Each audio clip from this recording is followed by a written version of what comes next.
So I'm a major Broncos fan.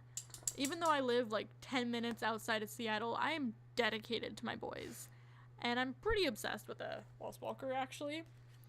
But I have a favor to ask NFL media and NFL fans.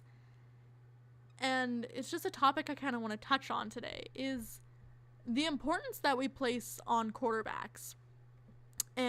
Especially after the Denver at New England game in week 9 that happened yesterday. And going into this game, we obviously were comparing quarterbacks a bunch. You know, Brady versus Manning, Manning versus Brady. We always compare them, and it's great. I mean, there's obviously similarities there. They have very similar statistics and, you know, things like that. But I think since they are such similar quarterbacks, that we should stop comparing them so much and maybe look at the rest of the teams. Because I think that success lies in the team more so than it does in the quarterback, especially at this point. Denver and New England are both very good teams. Manning and Brady are clearly both great quarterbacks. And I think at this point, you know, we should be looking at the team. So the score at end of week 9 was obviously 21-43. Patriots won. And the quarterbacks, even yesterday, had really similar statistics except for one major one. The Denver had 26 first downs. New England had 29. Manning had 34 for 57 completed throws. Brady 33 for 53. And then Manning threw for 429 yards and Brady threw for 332. And I think this is where we need to shift. Because to get these statistics, we need to look more at our receivers, at our wide receivers, at our tight ends, things like that. And then interception-wise at our cornerbacks and things like that.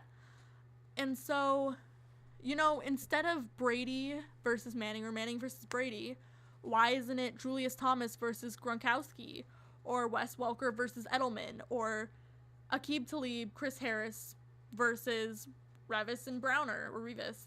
Why aren't we looking at that before the game? You know, we have seen Brady and Manning done so many times. Like, we get it. They're similar. They're both good. And in this case, Brady won. But Brady didn't win. New England won.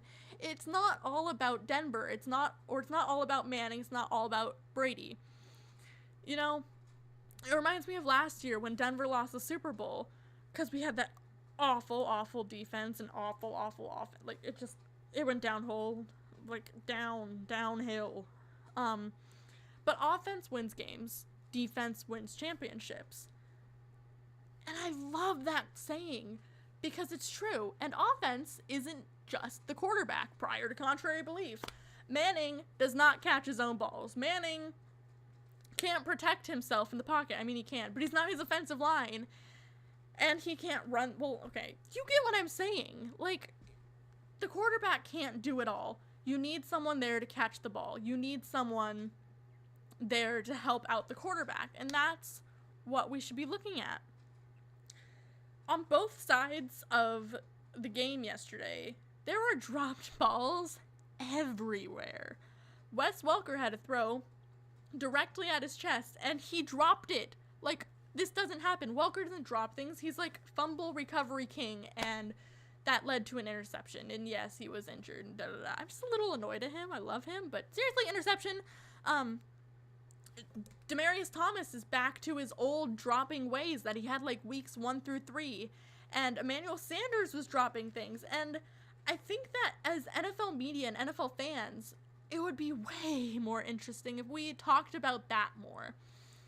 And we stopped comparing Brady and Manning so much. Maybe if we look at our kickers, like McManus yesterday missed a field goal. Why aren't we talking about that? Well, that's because that's a little more political and we have to talk about like Prater and what happened there. But, you know, why don't we talk about that? Or the interceptions. Roby had an interception yesterday and there were fumbles and things like that. Manning can't intercept Brady's ball. So that's up to the rest of the team. That's their responsibility. And so why aren't we thinking about these factors more? I would personally like to start thinking about that more. And as a fan of a wide receiver, I think I do. But obviously, I still compare quarterbacks. Like, my MVPs for week 9 have been Ryan Tannehill and Roethlisberger. They're my MVPs and they're quarterbacks. But maybe I shouldn't, MVP them. They did phenomenally, but, I think that's part of the problem is we can so easily compare quarterback, ratings and statistics. But I think that it's just as important how many, completions that your wide receiver has or how many interceptions your cornerback is getting. So I would just like to ask you as a fan to next week, instead of comparing quarterbacks in your game, why don't you compare your strong safeties? Why not? It's not even just the matchups. Like, just look at other factors into this game. And I think that'll make the game so much more interesting instead of placing so much heavy, build up on our quarterbacks. There's other factors in the game. So that's just what I'd like. So, yeah, that's all I got to rant about today. So, I'll see you later. Bye.